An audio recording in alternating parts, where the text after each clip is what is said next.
Let's talk a little bit about hyperventilation. What a lot of us don't realize is that we're hyperventilating. We're breathing too much throughout the day.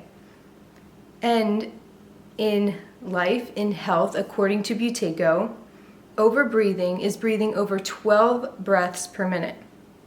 So we want to breathe less than 12 breaths per minute. So just become aware, what are you breathing like now?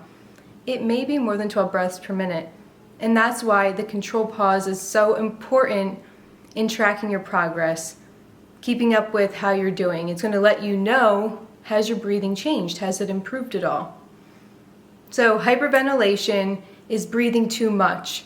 And when we breathe too much, that can be the cause to many health problems. So we want to slow down breathing, normalize breathing patterns, breathing less, lighter, slower, and deeper, and always through the nose.